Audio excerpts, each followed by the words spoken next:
Hello and welcome to Quick Charge by Electrek, keeping you in the fast track with daily Tesla and electric vehicle news. I'm Mikey G, and it's Tuesday, June 28th.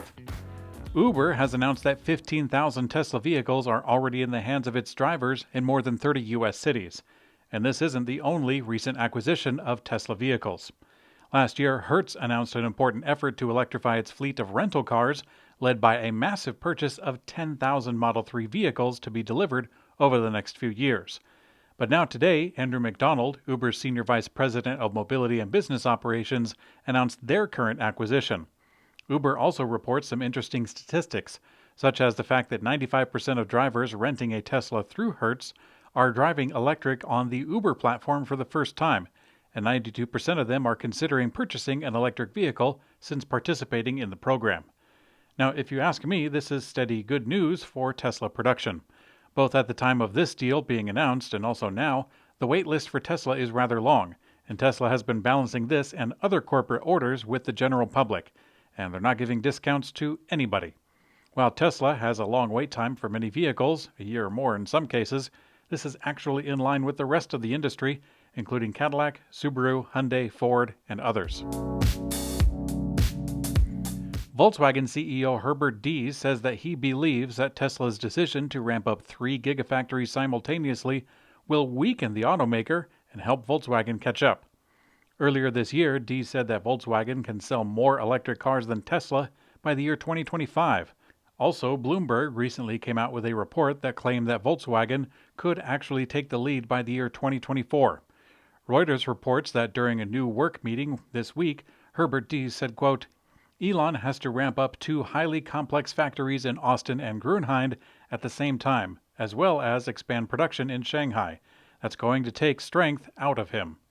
Now, if you ask me, Herbert Diess is either not confident in Tesla's ability to ramp up, or he is overconfident in Volkswagen's ability to do the exact same thing. It's not like Tesla has all the challenges and Volkswagen doesn't.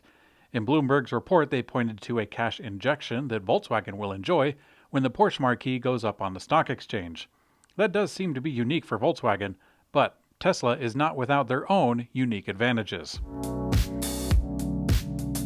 Volkswagen and Siemens announced that they raised $450 million for Electrify America to accelerate deployment of charging infrastructure in the U.S. The company has 800 total stations with 3,500 ultra-fast chargers installed, and it actually keeps growing. Today, Volkswagen invested in this current round, but also they took outside money for the first time with Siemens investing.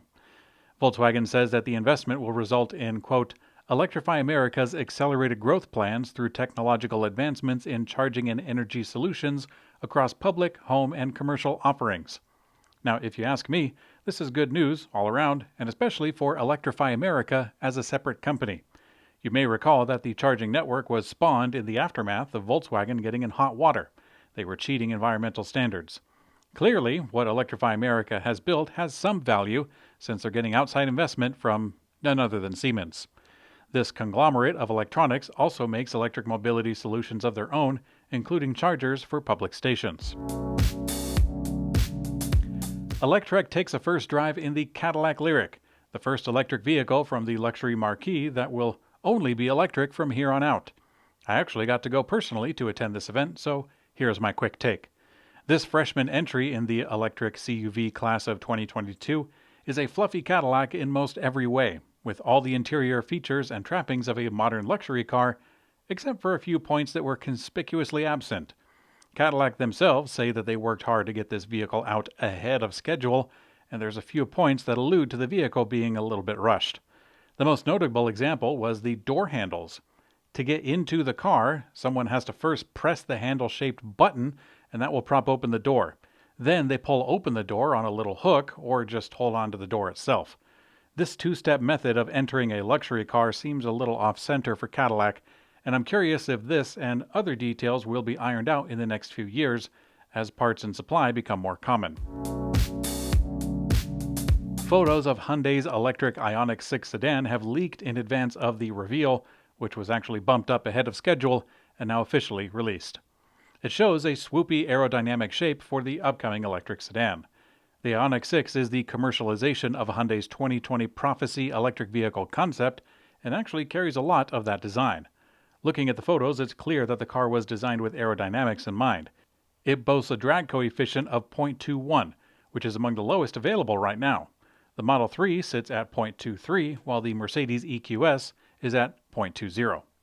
The interior shows something akin to the current Ioniq 5 in the dashboard, with a similar dual horizontal screens. The ambient lighting appears to have multicolor capability, which is a really neat trick. While we don't know pricing as of yet, the Ioniq 6 sedan shares a platform with the Ioniq 5 CUV, so it'll probably start around the same price of $45,000. The European Union is about to vote on banning the sale of new petrol and diesel cars from 2035, and 5 countries are planning to push to delay that out.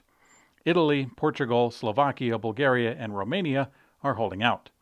The way the rule is planned, it is calling for cutting CO2 emissions in new cars by 100% in 2035, which would mean that any fossil fuel-powered vehicles would be banned and only zero-emission vehicles, electric cars, would be allowed. According to the leaked memo, these 5 countries are instead asking for cutting down to 90% in the year 2035 and then moving it to 100% target in the year 2040. The dissenting countries are citing, quote, "the significant differences," which are in purchasing power between the countries. The rule is expected to be finalized next week, and it's unclear if the objection from those countries will have an impact.